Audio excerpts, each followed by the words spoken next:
Welcome to day 3 of Sri Bhagwan Raman Maharshi's Upadesa Sara by Swami Aparajitananda ji. Thank you to Chinmaya Mission Pittsburgh Swaranjali Bala Kalakars for the melodious bhajans and for putting us in the right frame of mind for Swamiji's discourse. Yesterday, Swamiji described the evolutionary journey from a karmi to a karma yogi and gave us very practical sadhanas to progress in our spiritual journey. We would now like to humbly invite Swamiji on stage for this evening's discourse. Hari Om.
सहना भवतु सहनौ भुनक्तु सह वीर्यं करवावहै तेजस्विनावधीतमस्तु मा विद्विषावहै ॐ शान्ति शान्ति शान्तिः।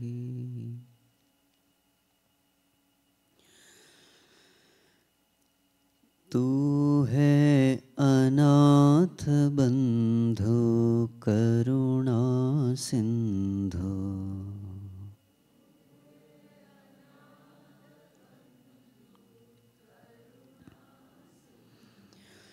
ओम गुरुदेव जय गुरुदेव।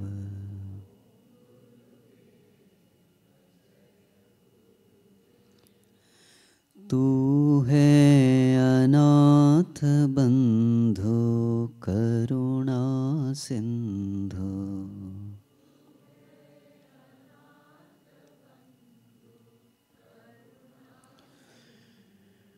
ओम गुरुदेव जय गुरुदेव।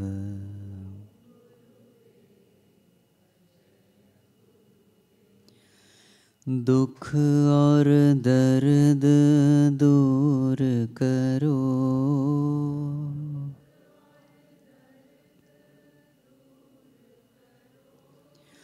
दुख और दर्द दूर करो,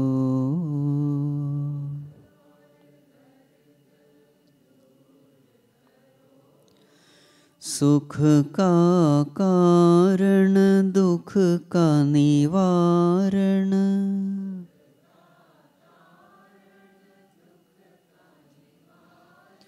सुख का कारण दुख का निवारण,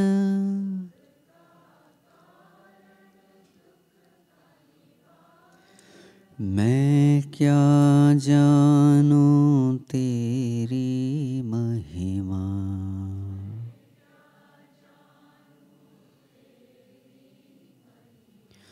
मैं क्या जानूं तेरी महिमा,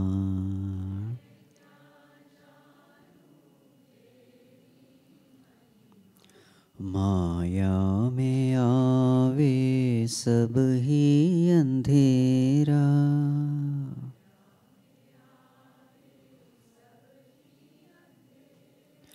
माया में आवे सब ही अंधेरा,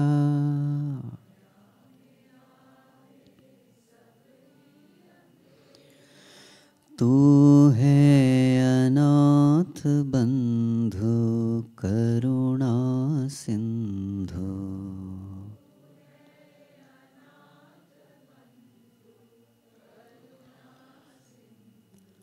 ओम गुरुदेव जय गुरुदेव,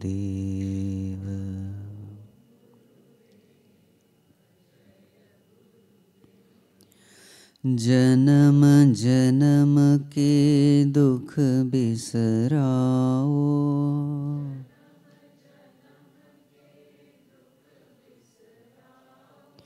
जन्म जन्म के दुख बिसराओ,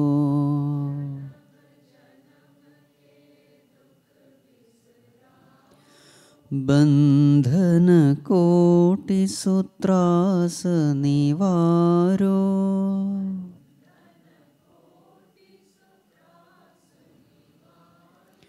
बंधन कोटि सूत्रास निवारो,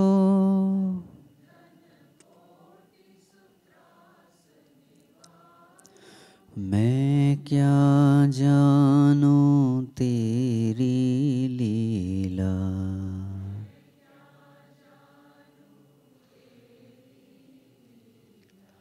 मैं क्या जानूं तेरी लीला,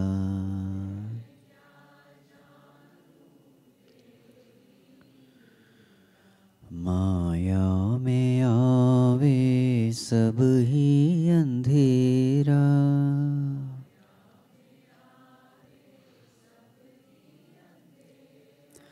माया में आवे सब ही अंधेरा,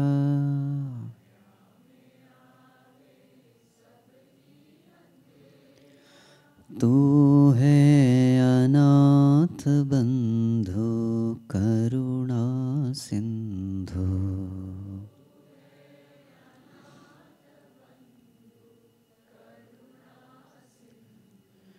ओम गुरुदेव जय गुरुदेव,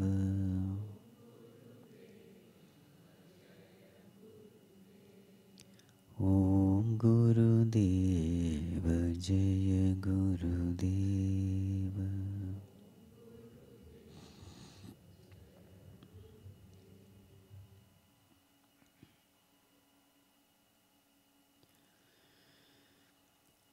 ओम नमः शिवाय, ओम नमः शिवाय,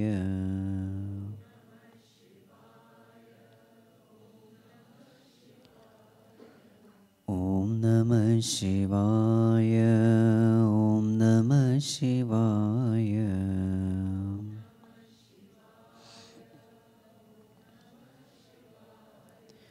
ओम नमः शिवाय, ओम नमः शिवाय,